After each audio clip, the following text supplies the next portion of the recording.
We have to be careful about mentioning jihadis because YouTube's trust and safety team has decided to protect them from criticism. Jihadis are now a protected group on the platform. And we have to be careful about mentioning the persecution of Christians because YouTube's trust and safety team has decided that it's hate speech to talk about the persecution of Christians. With that said, we do need to report the latest attack in Indonesia, but I'll try to soften the information as much as possible by only quoting an Islamic news source. Al Jazeera reports. A manhunt is underway after a group of sword and gun-wielding attackers killed 4 people in a remote part of the Indonesian island of Sulawesi, including one who was beheaded and one burned to death. The ambush took place in Lembantongoa village in Central Sulawesi province on Friday morning. Authorities said the victims were members of a Christian community, but a police official said the assault was not religiously motivated. The attackers also torched half a dozen homes, including one used for regular prayers and services, police said. Al Jazeera accidentally pointed out that the victims were Christians.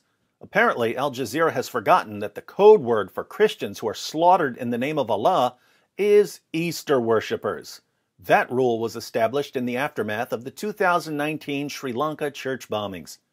But it is good to know that the attack in Indonesia was not religiously motivated. Police were hunting the suspects on Saturday, and no arrests have yet been made. Authorities blamed Sulawesi-based East Indonesia Mujahideen, MIT, one of the groups across the world's biggest Muslim-majority nation that have pledged allegiance to ISIS. We reached the conclusion that they, the attackers, were from MIT after showing pictures of its members to relatives of the victims who witnessed the ambush, said Yoga Priyahutama, Sigi Regency police chief.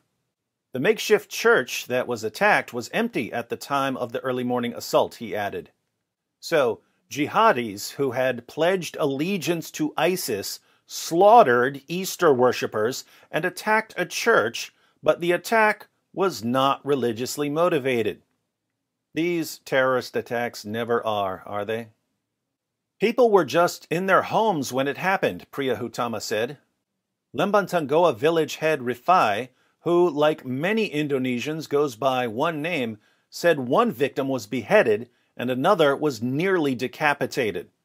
Some residents managed to escape, but the victims didn't make it, Rifai told the AFP news agency.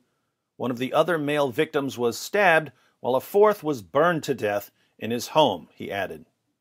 So, of the 4 Easter worshippers who were slaughtered in the name of Allah in a terrorist attack that definitely wasn't religiously motivated, one was beheaded, another was nearly beheaded, meaning that his head was still partly attached to the rest of his body, one was stabbed to death, and one was burned to death.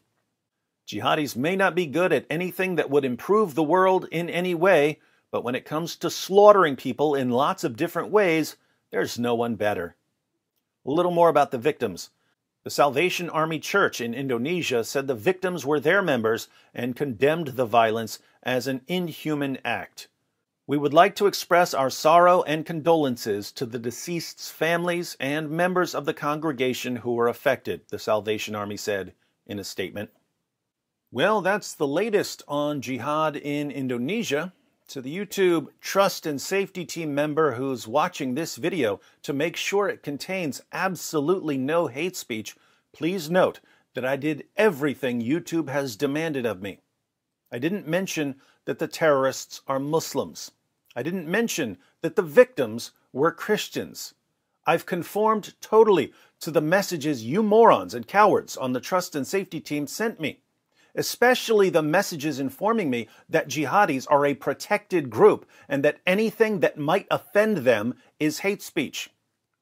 I hope this short video about Easter worshippers being beheaded and nearly beheaded and stabbed to death and burned alive won't get me into any trouble with your amazing platform, which has become increasingly dedicated to protecting anyone who decides to slaughter Christians. By all means, keep patting yourselves on the back from the comfort of your safe spaces over there at YouTube headquarters. Maybe if you keep using your platform to shield jihadis from criticism, they'll praise you for your tolerance.